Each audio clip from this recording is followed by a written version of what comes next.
Billionaire mocked the waitress in Arabic, but her fluent reply left him silent. The morning sun spilled over the glass windows of the luxurious seaside cafe, where everything always seemed polished, warm, and perfect, except for the hearts of some of the people who walked in. On this particular day, the soft rays highlighted a young waitress named Mira Halim, whose tired eyes still carried the weight of too many sleepless nights and too many dreams postponed. She moved between tables with a calm grace, wearing an apron that didn't match her intelligence and a smile that didn't match her struggles. But the customers could never guess that behind the gentle eyes of this waitress was a story of survival, scars, and a brilliance she had worked so hard to hide. And they especially didn't guess it on that afternoon when a billionaire walked in, speaking in Arabic, mocking her, thinking she wouldn't understand a single word. That if you believe in kindness, second chances, and stories that remind us how powerful humility can be, please like, comment, share, and subscribe to Touch of Kindness Stories to support more emotional stories like this. Mira was working the day shift, the one she preferred because the sunlight made her feel alive, and the rhythm of the busy cafe distracted her from the unpayable hospital bills piling up for her younger brother Sammy. He had been diagnosed with a rare condition that weakened his bones, and after their parents died in a roadside accident, Mira had become both guardian and mother to him. She kept multiple jobs to provide, rarely slept more than 3 hours, and had long given up the life she once dreamed of, studying international linguistics and becoming a translator for diplomats. Her fluency in 6 languages was a hidden treasure, unknown to everyone in that cafe. She preferred it that way. She had learned the hard way that people used your gifts when they needed you and mocked them when they didn't.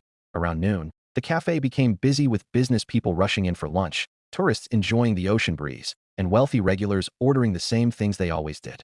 But then, in walked Rashid Al-Hafez, a billionaire investor known for both his fortune and his arrogance. He was accompanied by 2 assistants who walked behind him like shadows. Rashid was visiting the city for a real estate project and had chosen this cafe for its reputation. He sat at a corner table by the window, the sunlight making his expensive watch glimmer. To him, the world revolved around money, status, and the loudness of his success. He barely noticed the people around him unless they were useful or impressive to him. Waitresses belonged to the invisible category in his eyes. When Mira approached his table, he didn't even look at her.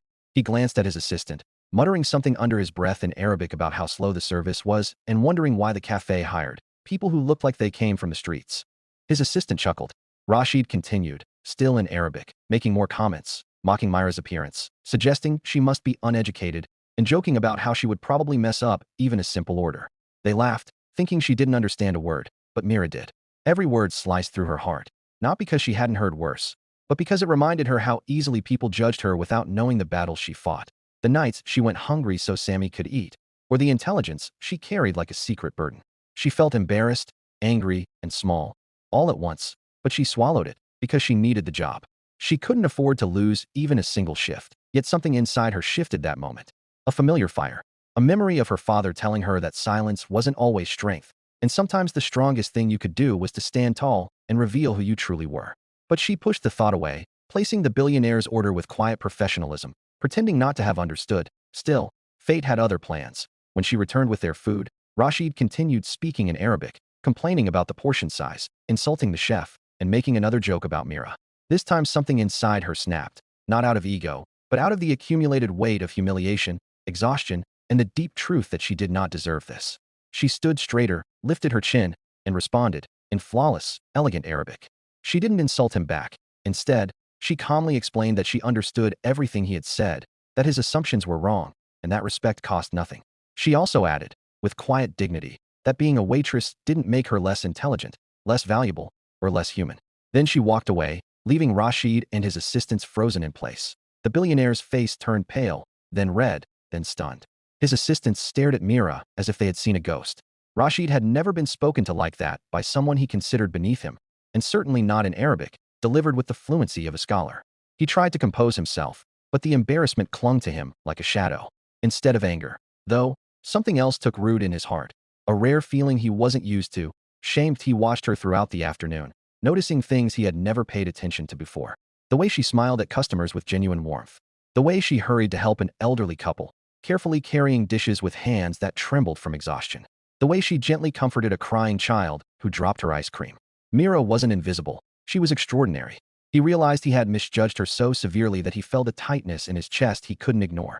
After finishing his meal, Rashid stayed longer, pretending to check emails while observing her. When she stepped outside during her break, he followed quietly, unsure why. He found her sitting on a small bench behind the cafe, looking toward the ocean, her shoulders slightly slumped. For the first time in a long time, he felt compelled not to command or criticize, but to listen as he approached her slowly. Mira stiffened, not out of fear, but out of irritation. She didn't want more humiliation. Yet Rashid surprised her.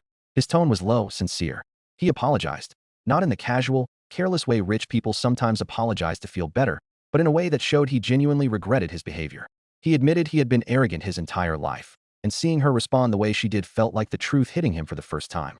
Mira remained silent, not because she was rude, but because she had learned to protect her energy from people who only wanted forgiveness without change.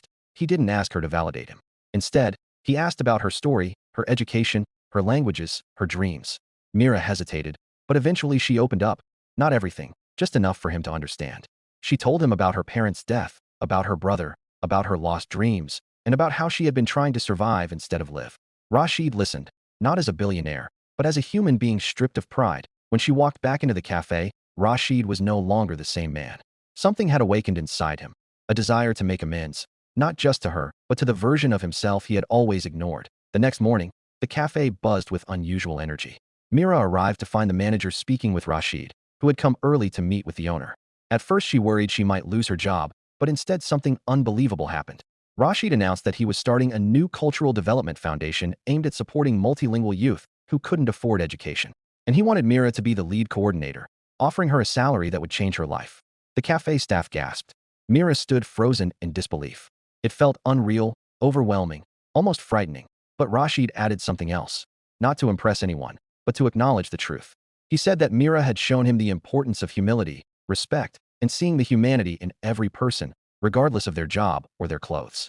He said her strength and dignity had taught him more in one afternoon than he had learned from all the boardrooms he had ever sat in.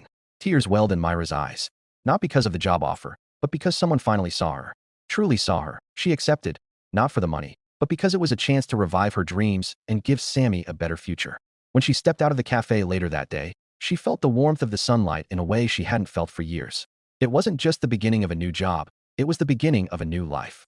A life where her intelligence wouldn't be hidden, where her dignity wouldn't be compromised, and where her resilience would finally be rewarded. By the end of the month, Sammy received the medical treatment he desperately needed.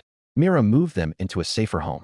She traveled for her new job, helping underprivileged youth access language programs and scholarships. Rashid continued supporting the foundation quietly, choosing humility over praise. Their paths remained connected, not romantically, but through a bond of gratitude, respect, and a shared purpose. And Mira, once an invisible waitress mocked in a language she wasn't supposed to understand, became a symbol of strength for hundreds of young people who once felt unseen. She proved that your circumstances do not define your worth, and that one moment of courage can change your entire path. If this story touched your heart, please like, comment, share, and subscribe to Touch of Kindness Stories so more people can experience emotional stories like this. Special request: comment respect for Mira. If you believe every human deserves dignity.